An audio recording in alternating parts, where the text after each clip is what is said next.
চিংড়ির ঘ্রাণ, কাঁকড়ার বড়া, কুলি পিঠা আর পরিবারের ছোট্ট ছোট্ট মুহূর্ত, এই তো আমাদের আজকের গল্প। সকালটা শুরু হলো ঠাকুর ঘরে পূজা দিয়ে। আজ ঠাকুরকে কলা প্রসাদ নিবেদন করেছি।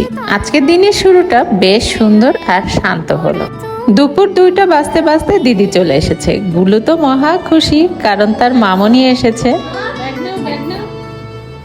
আমাদের গল্পগুলো অল্প সময় ঘর পাতালো, তারপর পথ হারালো তোমায় আমায় নিয়ে। তার নাকি 2টা বল হয়েছে, আবার তাদের জন্য চকলেটও এনেছে, ফলও এনেছে। আর এদিকে গল্প করতে করতে বেশ খানিকটা সময় চলে গেছে। তারপরে সন্ধ্যাবেলায় যেই না রান্নাঘরে এসেছি, কারেন্টটা অমনি করে চলে গেছে। আজকে দিদি এসেছে, তাই কিন্তু রান্না হবে।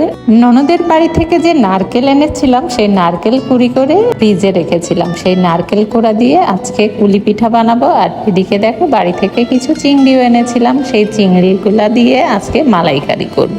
চিংড়িগুলাকে লবণ হলুদ মাখিয়ে আসলাম। আর এদিকে দেখো, মাসি কিন্তু কুলি পিঠাগুলো পুর ভরতেছে, আর এদিকে আমি চিংড়িগুলা ভাজি করে নিচ্ছি। চিংড়ি মালাইকারি করার জন্য চিংড়িগুলা ভাজি করে একপাশে রেখেছি। এখানে জিরা ফোড়ন দিয়েছি, সাথে পেঁয়াজ ফোড়ন দিয়ে একটু মশলা দিয়ে এটা কষিয়ে নিচ্ছি। আর এদিকে কাঁকড়ার ঘিলু দিয়ে বড়া হবে, তাই কাঁকড়ার ঘিলু ফ্রিজ থেকে বার করে নিয়েছি। এখানে লবণ হলুদ, তারপরে কুচানো পেঁয়াজ, কুচানো মরিচ এগুলো দিয়ে দিলাম। চিংড়ি মাছটা কষানো হয়ে গেলে এর ভিতরে নারকেলের দুধ দিলাম। নারকেলের দুধটাও কিন্তু ফ্রোজেন করে রেখেছিলাম, দুধ বের করে সেটা একটা বোতলে ভরে রেখেছিলাম। আর এখন প্রয়োজনে রান্না করছি। কাঁকড়ার বড়া তোমরা কে কে খেয়েছো অবশ্যই কিন্তু কমেন্টে জানিও। কাঁকড়ার ঘিলু দিয়ে বড়া খেতে অসম্ভব মজার হয়। আর এটা মানে এত মজা, তোমরা যারা না খেয়েছো তারা কোনো কিছুতেই বুঝবে না। ঈদের পরে যে বাড়ির থেকে এসেছি, তারপরে থেকেই দিদিকে আসতে বলছি, কিন্তু সে আসতে পারছে না। মানে তার অনেকটা কাজ ছিল, ছুটি পাচ্ছিল না, এজন্য সে আসতে পারে নাই। এজন্য এখন এসেছে। তাই ভাবলাম, চিংড়ি ছিল আর মোটামুটি বাড়ি থেকে যা এনেছিলাম মোটামুটি খাওয়া শেষ। তাই ভাবলাম এখানে কাঁকড়ার ঘিলু ছিল, কাঁকড়ার ঘিলু দিয়ে একটু বড়া করে দিলাম। আর চিংড়ি মাছ রান্না করলাম। আবার এখানে কুলি পিঠা বানালাম, কারণ কুলি পিঠাটা দিদি খুবই পছন্দ করে, আমিও পছন্দ করি। সমস্ত রান্না বান্না কিন্তু হয়ে গেছে, পিঠাটাও কিন্তু সিদ্ধ হয়ে গেছে। আর এত সুন্দর কুলি পিঠা হয়েছে যে কি বলবো।